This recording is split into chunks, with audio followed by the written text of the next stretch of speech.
তো দেখো বন্ধুরা, বিষয়টা হচ্ছে কি যে এই যে বিষয়টা, মানে এই যে কোশ্চেনটা, এটা তোমাদের দেখানো আমার মনে হয় না যে প্রয়োজন, কারণ এগুলো তোমরা সবাই জানো যে জি সমান সমান হচ্ছে তোমার G M by R square. এটা হচ্ছে তোমার কোশ্চেনটা কী আছে দেখো তো, যে ভূপৃষ্ঠে অভিকর্ষ ত্বরণ জি এর রাশিমালা কোনটি, সেটা জানতে চাওয়া হয়েছে।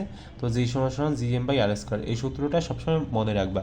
তোমার ওই যে 9.8 মিটার পার সেকেন্ড স্কোয়ার মানে অভিকর্ষ ত্বরণের যে উত্তরটা না, 9.8, সেটা কিন্তু এখান থেকেই আসছে। অর্থাৎ তুমি যদি জি এর জায়গায় জি এর মান, এম এম হচ্ছে তোমার পৃথিবীর যে ভর সেটা, আর হচ্ছে তোমার পৃথিবীর যে ব্যাসার্ধ, এগুলো যদি তুমি বসিয়ে দাও না, তাহলে কিন্তু জি এর মান বের হয়ে আসবে। আর যদি তোমাদের এই যে জি এর মান, এম এর মান যদি মুখস্থ নাও থাকে, তোমরা ক্যালকুলেটর প্রেস করে এরপর কিন্তু আনতে পারবা। কোথায় প্রেস করবা?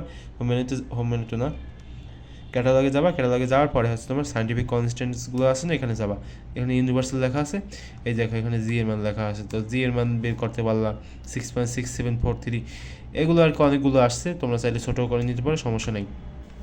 তো এরকমভাবে তোমরা ক্যালকুলেটার দিয়ে বেরও করে নিতে পারবো, কোনো সমস্যা নেই।